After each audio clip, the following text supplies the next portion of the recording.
Drug case में आर्यन खान को बड़ी राहत। शिप ड्रग केस में एनसीबी ने चार्जशीट दाखिल की है। एनसीबी की चार्जशीट में आर्यन खान का नाम नहीं है। ड्रग्स केस में आर्यन खान को क्लीन चिट दी गई है। आर्यन समेत 6 लोगों को क्लीन चिट मिली है। आर्यन खान के खिलाफ कोई सबूत नहीं मिला है, यह एनसीबी ने अपनी चार्जशीट में कहा है। तो बड़ा मामला जिसको लेकर बड़ा विवाद भी पैदा हुआ, और देखिए किस तरह से एनसीबी को लेकर भी, एनसीबी की जांच को लेकर, उसकी शुरुआती टीम को लेकर, समीर वानखेड़े की शुरुआती टीम को लेकर भी बहुत सारे सवाल उठाए गए। लेकिन अब इस पूरे मामले में एसआईटी ने अपनी जांच पूरी की और चार्जशीट जो दायर की गई है उसमें बड़ी खबर यह है कि आर्यन खान का उसमें नाम नहीं है, और यह कहा गया है कि आर्यन खान के खिलाफ इसमें कोई सबूत हमें नहीं मिला, इसलिए उनका इसमें नाम नहीं है। आर्यन खान को क्लीन चिट दी गई है। जल्दी से समझ लेते हैं महत्वपूर्ण बातें इस चार्जशीट की। तो आर्यन खान को क्लीन चिट, ड्रग्स केस में एनसीबी की चार्जशीट में आर्यन को क्लीन चिट दी गई है, यानी कि उनके खिलाफ सबूत नहीं ढूंढ पाई है जांच करने वाली टीम। आर्यन और मोहक के पास से ड्रग्स नहीं मिला है। यह एनसीबी की चार्जशीट में कहा गया है कि उनके खिलाफ सबूत नहीं मिले, प्रमाण नहीं मिले। 20 आरोपियों में से 6 को क्लीन चिट दी गई है। 20 लोगों को आरोपी बनाया गया, 6 को क्लीन चिट दी गई, और उसमें आर्यन खान का नाम सबसे महत्वपूर्ण रूप से लिया गया, ज्यादा इस पर चर्चा हुई। आर्यन के खिलाफ कोई सबूत नहीं मिला, यह एनसीबी ने मेंशन किया है। ड्रग्स केस में आर्यन 28 दिन तक जेल में रहे थे। 28 दिनों तक सलाखों के पीछे रहना पड़ा था आर्यन खान को। आर्यन पर लगा था क्रूज पर ड्रग्स पार्टी में शामिल होने का आरोप। और आर्यन खान पर समीर वानखेड़े की पहली प्रतिक्रिया सामने आई है। टीवी 9 भारतवर्ष से बोले हैं समीर वानखेड़े और कहा कि केस पर मैं कोई भी टिप्पणी नहीं कर सकता हूं, अब मैं एनसीबी से नहीं जुड़ा हूं, यह कहना है समीर वानखेड़े का। समीर वानखेड़े वो इन्वेस्टिगेटिंग ऑफिसर हैं जो सबसे पहले इस पूरे मामले का खुलासा करने वाले अधिकारी थे और सुर्खियों में भी आए थे, जिसके बाद जब यह केस विवादों में आया उस दौरान समीर वानखेड़े का तबादला कर दिया गया और यह पूरा मामला एनसीबी के एसआईटी को दे दिया गया। हमारे साथ अखिलेश तिवारी हमारे संवाददाता इस वक्त जुड़े, दीपेश त्रिपाठी भी मुंबई से जुड़े हुए हैं, और साथ ही जितेंद्र शर्मा इस वक्त दिल्ली से जुड़े हुए हैं। सबसे पहले हम चलेंगे अखिलेश के पास। अखिलेश, एक चीज बताइए, इस पूरे मामले में क्या सिर्फ आर्यन खान का नाम जुड़ने से ही ये केस बड़ा हुआ था? क्योंकि एनसीबी रेगुलर ऐसी कार्रवाई करती है, ऐसे लोगों को उठाया जाता है, जांच होती है, कुछ लोग छूटते हैं और कुछ लोगों पर आरोप तय होते हैं। क्या ये वैसा ही मामला नहीं है, या फिर सिर्फ शाहरुख खान के बेटे की होने की वजह से इसे अलग एंगल से देखा जा रहा है, इस पर अलग तरीके से चर्चा हो रही है? जी बिल्कुल, आपकी बात से मैं सहमत हूं, क्योंकि एनसीबी हमेशा रेगुलर ऐसी कार्रवाई करती है। कई लोग पकड़े जाते हैं, यहां तक कि जितनी क्वांटिटी में चरस गांजा मिलता है उससे भी ज़्यादा कई आरोपियों के पास मिलता है। लेकिन शाहरुख खान के बेटे का नाम होने के नाते ये केस पूरा हाई प्रोफाइल हो गया, और जिस तरह से वीडियो आर्यन खान का लीक हुआ था और उसे पकड़ के एक शख्स एनसीबी के दफ्तर लेके जा रहा था, गोसावी नाम था उसका, उसके बाद उस वीडियो के बाद पूरा तहलका मचा था। 2 नवंबर की बात थी, 2 नवंबर की रात ये वीडियो जैसे ही आया उसके बाद पूरे मामले ने तूल पकड़ा।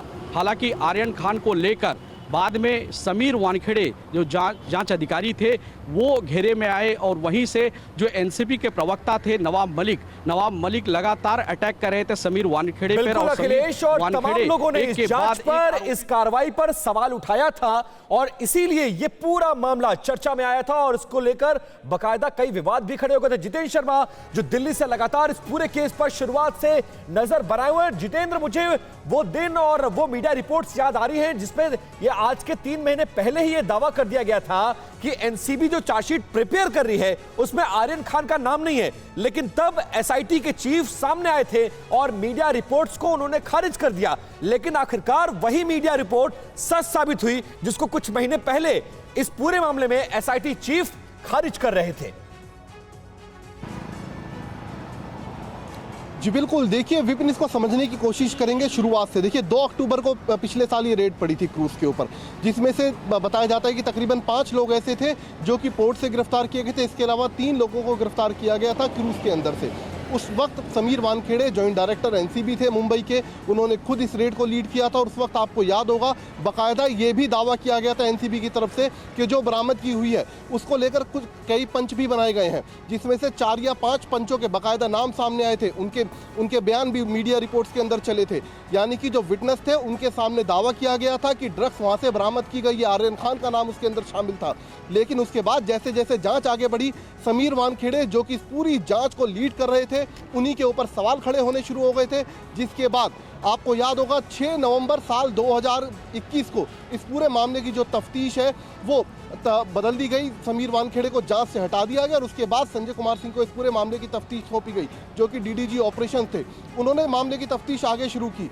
इन बिटवीन एक और आपको याद होगा ज्ञानेश्वर सिंह जो कि बाकायदा डीडीजी है एनसीबी के अंडर, उनको एक जांच दी गई, एक स्पेशल टीम गठित की गई जो कि समीर वानखेड़े का जो कंडक्ट था इस पूरे मामले को लेकर उसकी तफ्तीश कर रहा था। लेकिन इतने दिनों की तफ्तीश के बाद अब ये सामने आता है कई सारे चरण हमने देखे और कई बार ऐसा लगा कि मामला जो है कहीं एनसीबी के खिलाफ तो नहीं होता जा रहा। दीपेश, ये सवाल अब उठने लगा है कि क्या इस पूरे मामले में एनसीबी ने जो काम किया, जिस तरीके से इस मामले में प्रोसीड किया, क्या वो सही तरीका या प्रोसीजर था? क्योंकि इसमें जो आई विटनेसेस थे, जो टीम गई थी समीर वानखेड़े के, खुद समीर वानखेड़े, उन सब पे क्वेश्चन हुए। उसके बाद नई टीम आती है, नई जांच आती है, रिपोर्ट्स बीच बीच में लीक होते हैं, कभी आर्यन खान के क्लीन चिट होने की बात पहले ही कही जाती है।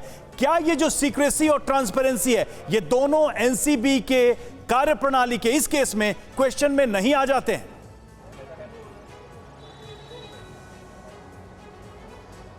जी बिल्कुल, एनसीबी की जो कार्यप्रणाली है इस पर जाहिर तौर से अब सवाल उठना लाजमी है, और जबकि ये सवाल पहले दिन से ही उठना शुरू हो गए थे। और जब एक वीडियो सामने आया था, जब एनसीबी ने कॉर्डेलिया क्रूज पे कार्रवाई की थी, तब 2 विटनेस को इसमें अहम बताया था, जिसमें से किरण गोसावी था और दूसरा प्रभाकर सहील था, जो बाद में उभर कर सामने आया कि दोनों ही विटनेस हॉस्टाइल हो गए थे। प्रभाकर सहील ने पूरे मामले को उजागर करते हुए बताया था कि किस तरह से किरण गोसावी ने एक्सटॉर्शन की एक पूरा प्लान रचा और एक्सटॉर्शन की मांग की शाहरुख खान से, जिसके बाद से एनसीबी की जो भी कार्रवाइयां थी वो सब सवालों के घेरे में आ गई। दिपेश, एक और बात जो सामने आ रही है और जो जहन में आती है वो ये है कि शुरुआत से विद इन द एनसीबी ये कहीं ना कहीं अंदर खाने में एनसीबी के अंदर कुछ ऑफिसर्स की लड़ाई भी बताया जा रहा था। और क्या आज जब ये पूरा मामला, जो इस पूरे मामले की चार्जशीट है वो कोर्ट में चली गई है, सवाल का जवाब हम लेंगे, लेकिन कुछ बड़ी बातें सामने आ रही, कुछ महत्वपूर्ण प्रश्न भी उठ रहे इस पूरे मामले से, जरा उनको भी समझते हैं। 7 बड़े सवाल क्या हैं इस चार्जशीट के सामने आने के बाद? जल्दी से उन सवालों पर गौर करते हैं। सवाल नंबर 1, क्या आर्यन खान को फंसाने के लिए षड्यंत्र रचा गया, साजिश रची गई? ये सबसे और महत्वपूर्ण और सबसे बड़ा सवाल है इस चार्जशीट के बाद। सवाल नंबर 2, आर्यन के जेल में बिताए दिनों का हिसाब कौन देगा? क्या इसको लेकर आर्यन के वकील की तरफ से भी अब कोई अपील दायर की जाएगी? सवाल नंबर 3, क्या आर्यन खान को शाहरुख के बेटे होने की सजा मिली? एक बड़े सेलिब्रिटी के बेटे होने की क्या सजा मिली? सवाल नंबर 4, क्या कई बार सेलिब्रिटी होने की सजा मिल जाती है, इसकी कीमत चुकानी पड़ती है? यह भी प्रश्न उठ रहा है। सवाल नंबर 5, अगले सवाल की तरफ बढ़ते हैं। क्या कुछ अधिकारियों ने एनसीबी की साख पर पट्टा लगाया है? क्या कुछ ऑफिसर्स के कंडक्ट ने एनसीबी पर ही प्रश्न उठाए हैं? इस बात की हम चर्चा कर रहे थे। सवाल नंबर 6, क्या कुछ अधिकारी सुर्खियों में आने के लिए सेलिब्रिटीज पर हाथ डालते जानबूझकर ऐसे केसेस को क्रिएट किया जाता है? सवाल नंबर 7, क्या एनसीबी अपने जिम्मेदार अधिकारियों पर कार्रवाई करेगा? सचिन सावंत, कांग्रेस के नेता, हमारे साथ जुड़ चुके हैं। ये सारे सवाल हैं। सचिन जी, एनसीबी की जो प्रणाली रही है उसको लेकर आप अब क्या कहेंगे? क्योंकि कई सारे अब क्वेश्चंस उठ रहे हैं। पहले बात आर्यन की हो रही थी, लेकिन अब आर्यन के ही पक्ष से ये सवाल उठ रहे हैं कि क्या सेलिब्रिटीज को फंसाने की भी कोशिश की जाती है अधिकारियों के द्वारा? तौर पर, और ये सवाल हम जैसे ये केस हुआ था उससे पहले से उठा रहे थे कि एनसीबी जिस तरह से कार्रवाई कर रही थी, जिस तरह से बॉलीवुड के सभी एक्टर्स को वहां बुलाया जा रहा था और एक तरह का एक्सटॉर्शन रैकेट ही वहां चल रहा था, ऐसे ही हालात नजर आ रहे थे। और निश्चित तौर पर बहुत सारे प्रश्न उस वक्त भी उठे थे जब ये कार्रवाई इस क्रूज के ऊपर हुई थी किस तरह से कोई निजी व्यक्तियों को इसमें शामिल किया गया था, भारतीय जनता पार्टी का पदाधिकारी भी इसमें शामिल था, आरोपी को किसके एक निजी व्यक्ति के हाथ में दिया गया था, ये सभी चीजें बहुत ही गलत थी।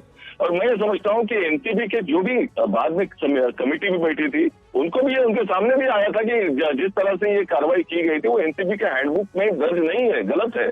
तभी भी उनके ऊपर कार्रवाई क्यों नहीं हुई, क्या उस अधिकारी को सिर्फ ट्रांसफर किया गया? मैं ये समझता हूँ कि एनसीबी के सामने अभी बहुत सारे सवाल उठेंगे, क्योंकि किसी के ऊपर भी कोई इनोसेंट आदमी के ऊपर इस तरह से कार्रवाई अगर होती है और उसको 26 दिन में जेल डाला जाता है 26 दिन में, तो अब वो 26 दिन का जवाब भी इनको ही देना पड़ेगा कि उस वक्त में इनके पास क्या थे सबूत थे जिसके आधार पर उन्होंने जेल में डाला उनको। बिल्कुल, एनसीबी के अधिकारियों और उनकी जांच पर भी सवाल उठना लाजमी है, क्योंकि पहले यह कहा जा रहा था कि वो दोषी हैं और उनके पास ऐसी चीजें बरामद हुई हैं जो सवाल खड़े करती है। लेकिन अब कोर्ट में ये चार्जशीट पेश की गई है और उसमें जो आर्यन खान है उनको क्लीन चिट दे दी गई है।